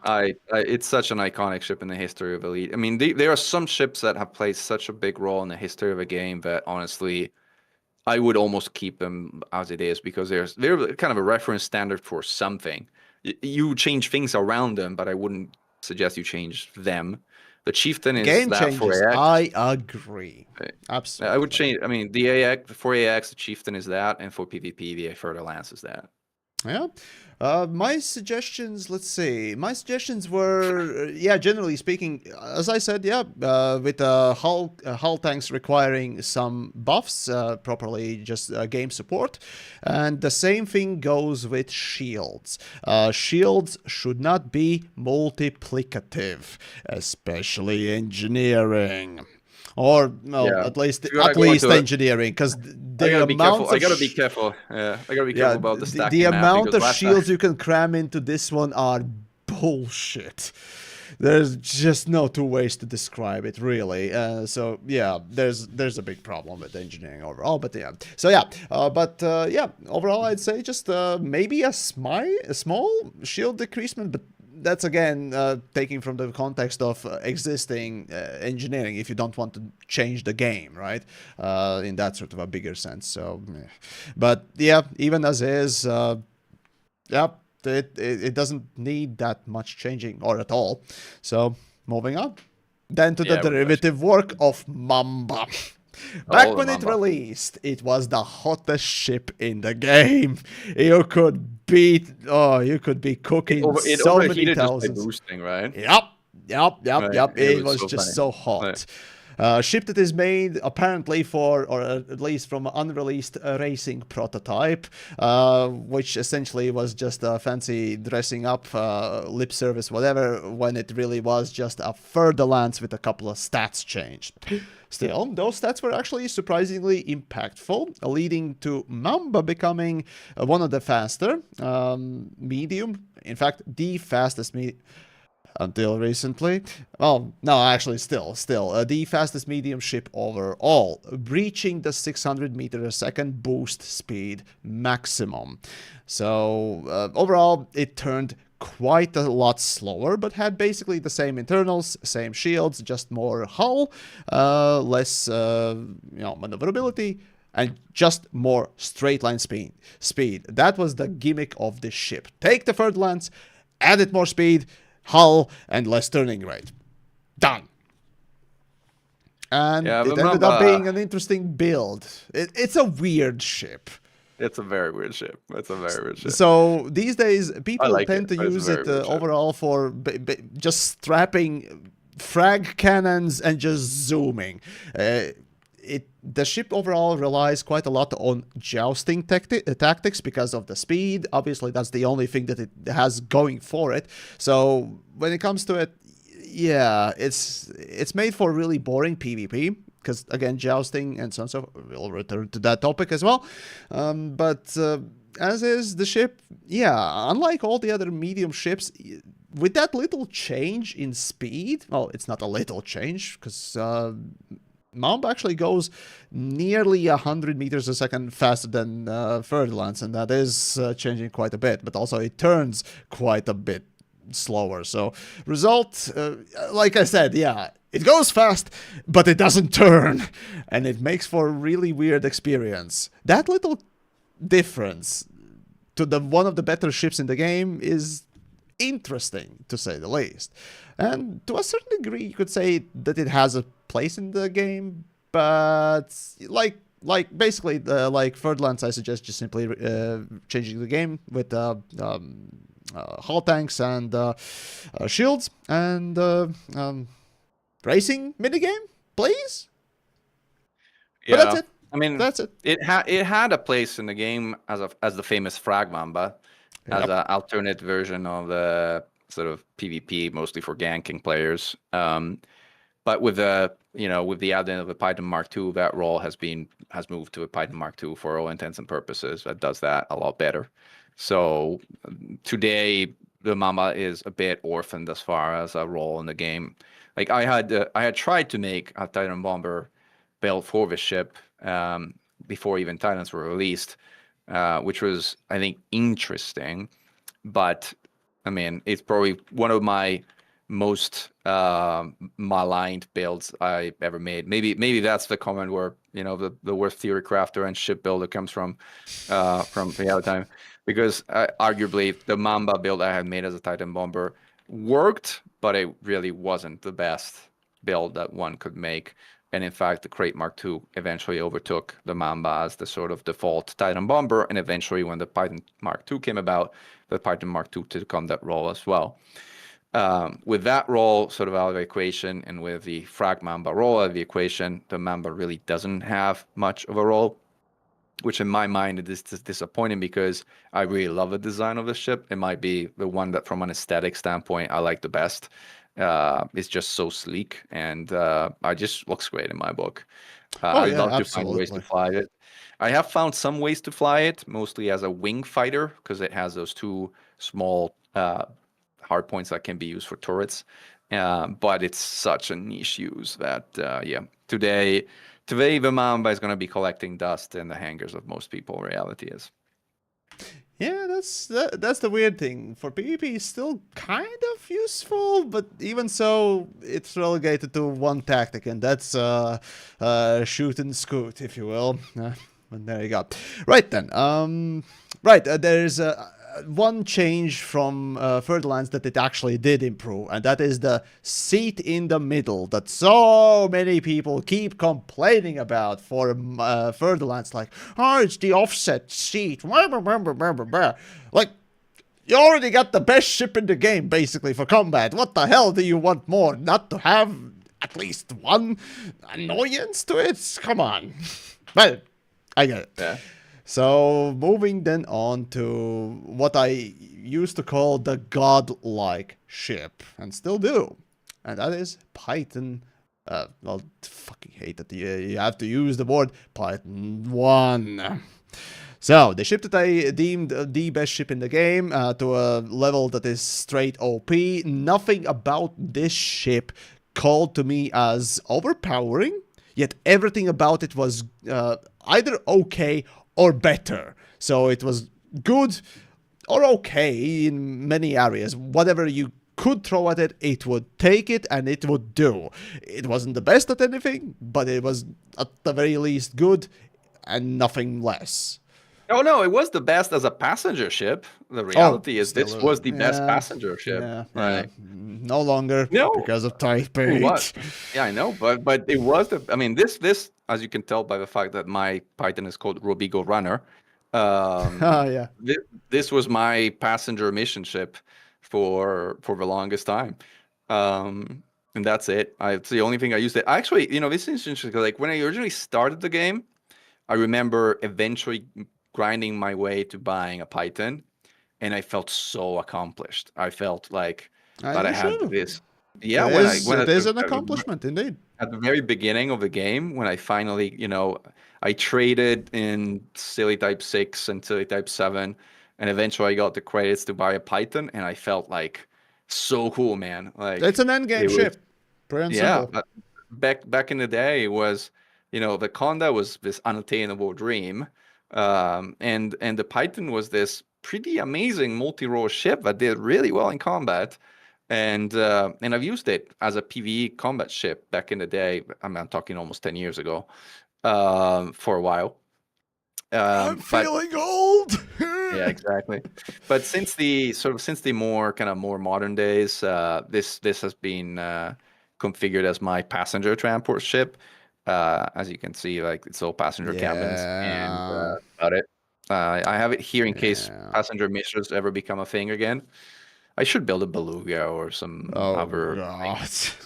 But until I decide I choose to do that, I'm gonna use my Python as a passenger ship. Yeah, Python.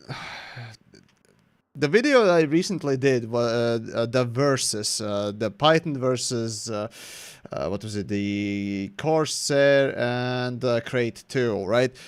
As I was listing the stats about each ship, you know, marking off the three ships, you know, which was the best stat between the three, which was the worst one. And for Python, it ended up being just everything in the middle, so far that nothing about it was in the green, as in none of its stats no longer shined, and it's kind of these days, because of the Corsair, essentially, the Python 2 is left in such a rot that it's not bad. It's still not bad. It's a good ship, or rather decent ship. And that's the problem. It has become basically the level of forgotten, like, let's say, Challenger.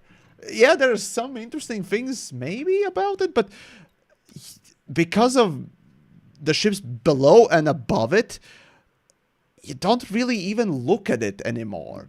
And that's such a shame from a ship that used to be literally the best. I would call it godlike, right? OP to a certain degree because of just what amount of stuff you could do with it.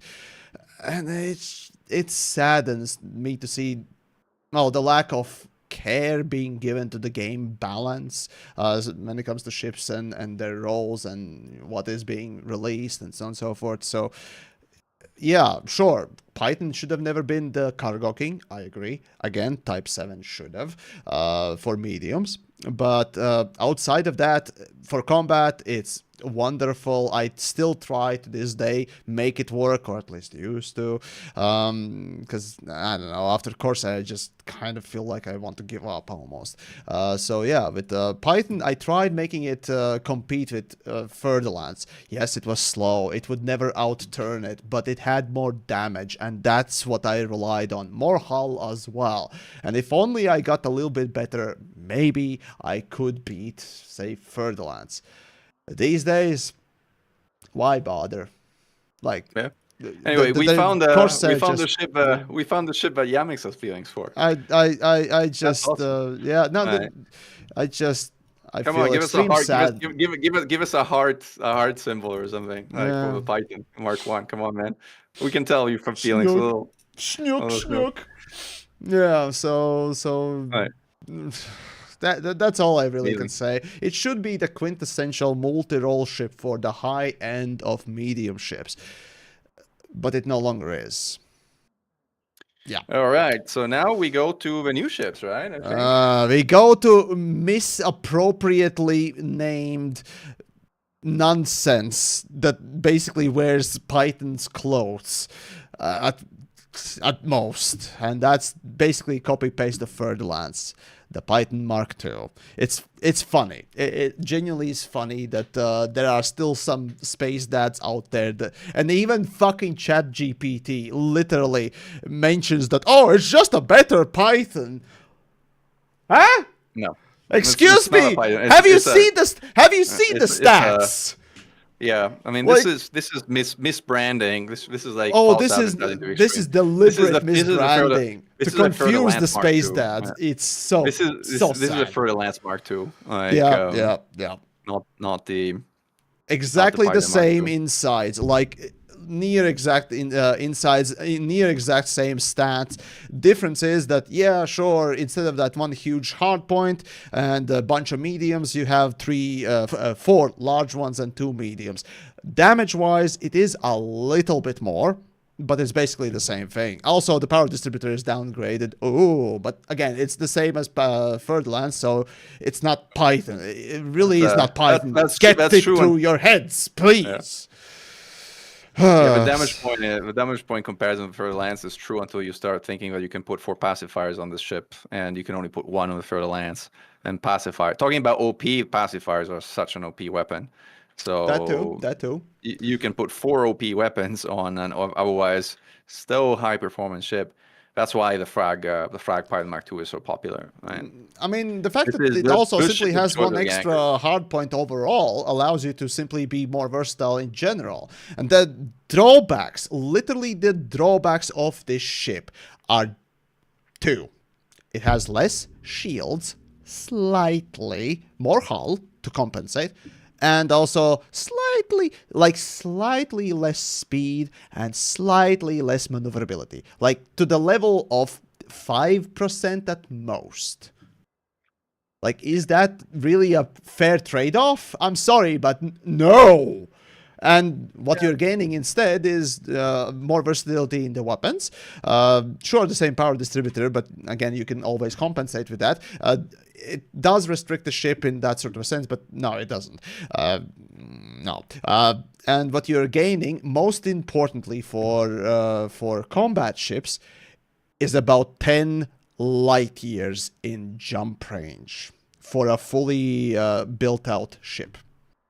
For a ship, yeah. The thing is, a combat meta PvP build for Fer-de-Lance jumps about, I think it was 26 light years or something like that, and combat build of similar variety for Python Mark II jumps about 34 to 36 light years, like 10 to 8 light year difference is huge when it's literally 25% increase. It's like, no. It's literally a spare extra Guardian FSD booster being installed by default without weight or space being used. And on top of that, SEO optimization as well. Again, remind me, why are we using Fer-de-Lance? Like, it's the same situation as with Fer-de-Lance. It's just throw it in the dump. Like, you no longer need this good. Well, yeah, it's a less of a case, but in a one competition, I think it's no. Fer-de-Lance would win. Fer-de-Lance, because of that extra maneuverability and especially speed, would win. That's true, but it is far closer than any other ship. It's literally the same ship, but with slightly better stats in majority of places. And with a Fer-de-Lance pilot, you would have to play around those negatives of Python Mark II in order to even win. That's the level of crap we're talking about. So anyway, today you see this ship in a number of places. You it's see everywhere. this ship Like it's everywhere. Like yeah, it's popular. every ganker's It's new a popular ship. one. That's it. Ganker, exactly. It's the #1 ship for ganking, thanks to its ability to mount 4 pacifiers. In addition to also letting you mount Groms and additional hardpoints, and maybe even pack hounds with drag munition on the 2 mediums. So it's a default ship of gankers. First use, second use. You do see it among PvPers as well, in a number of configurations. You do see it as a PvE ship, as a medium PvE combat ship, Yeah. although not The that same often, reason, yeah. but you do see it for that. Where you don't see it anymore, which is again this is probably one of my most famous builds, succeeded builds in this case, not unsuccessful as the Mamba one. This used to be the best Titan bomber. The Pioneer Mark II with its 4 large shard cannon mounts and one medium one type, Right. which and Guardian, the old Guardian shards, which you could engineer for anti-Guardian field resistance, were the best weapons to do damage to the thermal core. And the ship was fast enough to be able to hit all 8 vents on the top side, make it to the bottom part, and hit the entire core from 100% to 0 all by itself. In fact, this made Titan bombing kind of boring for a number of people, because it used to be that it was a group activity, which you went in a group to kind of like do more effectively. Once this thing came around and shards with Guardian field resistance came around, it changed the paradigm. Now it was less efficient to go in a group than to go solo Titan bombing, which was sad, which is one of the things that I would lobby Frontier Developments to change the hit points on the thermal core if Titans ever come back from a 10,000 hit points to maybe 100, so that you need multiple people to actually hit the core to 0 every cycle. Yeah, this is the second ship in the whole game with 4 large slots.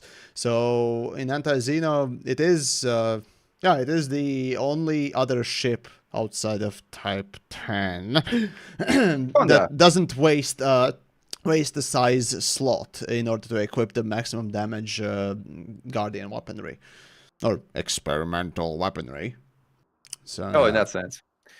Anyway, yeah, no, it's a ship that I think is in a good place in the meta overall, and both in a number of activities. So I wouldn't touch the ship, honestly. I would keep it as it is. Titan 2, not change. Okay, No. interesting idea. It's competitive against the FTL. It's relatively balanced there. Except for the fact that ganking SEO ship, optimization and the jump range is insane. Yeah, but it doesn't matter. But it doesn't matter that much. Like if you're doing PvP, like you're doing it. Sounding like somebody who doesn't gank. No, I don't gank, but even if I did, I would be sitting around in a CG system to gank. I wouldn't be jumping around. So, like, yeah. Hunting your prey. Yeah, well, hunting your prey gankers sit around the system looking for prey to come to them. They don't chase their prey around systems, I can tell you that. Yeah, but anyway. You'd be surprised. You'd be surprised. Maybe. But fair enough. My suggestions, let's see. Drastically reduce the jump range, like I said previously. Slightly reduced top speed and rotational speed. Again, because it is literally heavier and just simply heavier Fer-de-Lance. It really needs to get bombed because of that that amount of damage it also can put out. It has to be a bigger difference between them, sadly. Sure, it would put it in a less desirable spot, but hey, you want that extra damage? Well, then there's that. You lose that rotation, certainly, and speed as well, so that it is a bigger difference between the two ships, even though you're paying more credits for what it does. But anyways, now, in the interest of time, let's do the Type 11 quickly, because much has been said about this ship. Right, yeah, Type 11. I don't know much about its stats. I looked at its top speed and it disgusted me immediately, and I really don't care more until we actually get proper information. Again, Coriolis is a bit weird. I'm not buying it. I'm not supporting horrible practices in video games in order to review it. Hell no. Bought it. I killed a Hydra with it. It's a good miner. It's actually just about everything else. That's the end of the Type 11 review. Let's talk about the next ship. Cool, right. Corsair, the most Now that expensive is a ship medium with a ship in span the on the back. game, the first medium ship with the biggest thruster. It really doesn't matter what it. Yeah, we'll get to the fucking thrusters. Generally speaking, a lot more damage because of just bigger hard points overall, and yeah, not the most cargo space inside, but still beats Python in pretty much everything with exception of maneuverability. It is still a little bit less maneuverable than Python, but again, like Mamba, it's a copy-paste of a Python. Literally, it's a copy-paste of a Python. Just with the, other things Um, improved. well, technically, it's a copy paste of an Imperial Courier, which then they expanded upon, but they templated off of the Oh, Courier. yeah, okay, I can draw a In fact, picture that looks like tits. Does that mean that those are tits? I doubt it. no, it suddenly changed from the Courier, although the cockpit is pretty much the same. But Oh, besides God, that, yeah. uh,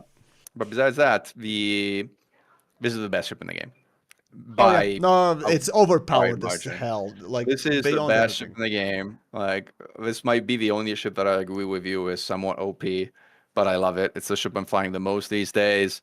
It's just so good.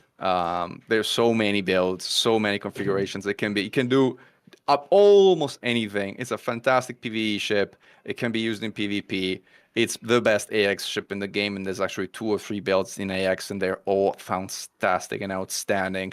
It can mine. It's a fantastic core miner. It can trade. It can. It's like it's not only a multi-role, but it's like a multi-role that is the best in role in like a half dozen roles. Right. Remember when I was talking about Type 8 and I said that it was designed by a child that said, I want this, and then it does this, and then it's also good at this. You're literally saying that right now. But yeah, yeah, he's absolutely correct. Absolutely correct on that sort of on those every single point. It's oh god, it pisses me off. Oh, anyways, sorry to interrupt there, but anyways, carry on. I'm just fanboying on the Corsair. So I mean, look, there's just I mean, there's some amazing like one of the things I really like about the Corsair is this build, which is one of the ever builds that I would argue has been successful, even though again some people say I'm the worst furry crafter or ship builder, unclear yet in the game, but which is the so-called easy mode Corsair. The easy mode Corsair, in a very unconventional setup, combines modified Guardian plasma chargers and gimbaled enhanced multi-cannons on the build. And that makes sniping hearts of Fargoids much easier. And it has made anti-xenon combat a lot more accessible to a lot of people. And I am really happy about that because honestly, the fact that AX was hard, it was kind of a given and known fact. You need to fix weapons, you need to learn flight assist off, you need to unlock guardian weapons and all these gnarly things, which made AX kind of sort of something that people put off and said, yeah, well, I don't want to do that kind of time investment to get into AX. The Corsair and the easy build, the easy mode Corsair, both the unengineered version of that and the fully engineered version eventually, which you can work yourselves progressively to, is the ship that has democratized AX and made it truly available to the masses. And for that, I am incredibly grateful because I think AX is so much fun and it's an activity that people should try for once. And the fact that now they have a ship that they can buy, at Shindets or their favorite station and just get it off the production line and it kind of Or works. for real money. Or for it used to be like now, or you can buy a pre-engineered. But honestly, the I mean the pre-engineered version, I don't know how much better it is. But like, yeah, I mean, as you can tell, this is another ship that I'm a big fan of. Right. So yeah, it just does everything, and there are massive problems about how developers went about making it what it is essentially today. For those that don't look into the stats specifically, essentially it is the only medium ship that can carry the class 7 thruster. Again, the number class does not matter. It's Reality is the way game is set up essentially is that they basically gave the thruster that was designed for large ships in order for the large ships to even be playable in the first place with existing calculations for items within the game without retooling everything. To this medium ship that is super light. The result, because of that, is that no matter what you cram into Corsair, no matter how heavy you make it, it will always be able to boost at maximum rate of speed. It will never slow down. Imagine in a space game where mass is being calculated for ships. Every gram or ton essentially does affect how far you jump. For this ship, actually, it does affect, but also how fast you move. Sure, for Corsair, the weight does affect how far you can jump, but not how fast you can move. For reasons, right? And I absolutely despise that design. It's not even design approach. It's just simply careless and thoughtless. Well, not even this is not designing. This ship is not designing. This is slapping together two things and it works. No further thought required, and that's what irritates me so much. But then again, obviously, it's all driven because of, well, we need to make sales and all that stuff, but regardless. Anyways, so my suggestions essentially for the ship is either rework how engines work in order for weight to actually matter for this ship.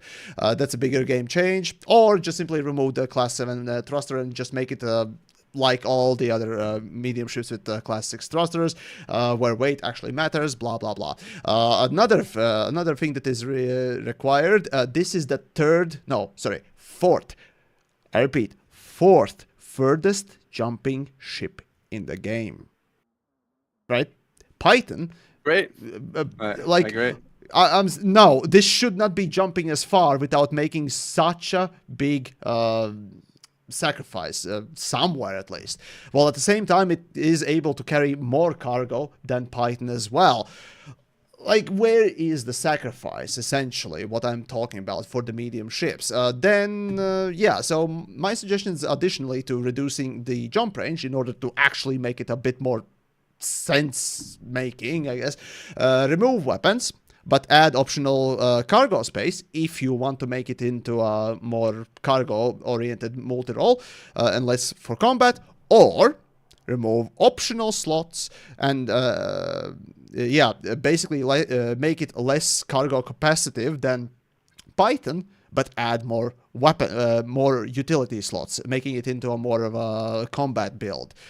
Sure, it is more powerful in every way than Python, but it makes a sacrifice that it can't carry as much. That would be only a fair compromise, you could say, at least in my eyes, and so on and so forth. So either you sacrifice weapons and get more cargo, or sacrifice cargo and get more defenses. Pure and simple. Try the easy mode Corsair. You might get your Medusa finally, man. Like, it's so much fun. If I want easy mode, cutter. Like, again... No. Yeah, no. cutter. This is a lot easier than cutter. You'll see. A lot easier than cutter. Yeah, anyway, man, I'm timing out. Yep. I'm timing out. So I gotta go. Gotta pick up the kids here. It was wonderful to stream with you. Yeah, of course, Thank you. as always. And right at the end of everything, folks, put down your nastiest comment you can, because last time I had blast reading some of Mechan's comments there. Yeah, no, like it was hilarious. Love to hear your thoughts, like positive, negative, however you feel. Like always welcome your input. Or Thank suggest you all, your own guys. Thank you, Yamexa. Of course. Yes, indeed. We'd love to hear from all of you. And go to Mankind. We'll see you soon for our next one. We'll do a large ships eventually down the road when we both get time. Indeed. Cheers. Bye. All right, then. Let's see. Yoink. Right, then. Now that that's right, so let me finish up on the Corsair, then. Let's see. Any other notes I have?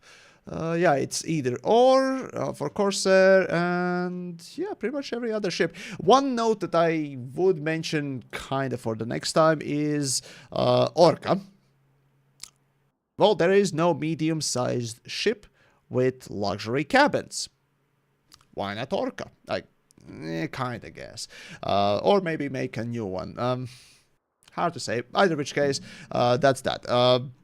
But yeah, Corsair really just disgusts me to the core. Like, it's both overpowered, literally does everything ship, making pretty much everything below it just null, void, and pointless. The only sort of problem with it is, yeah, sure, $70 million credit price tag, but really, is that a drawback?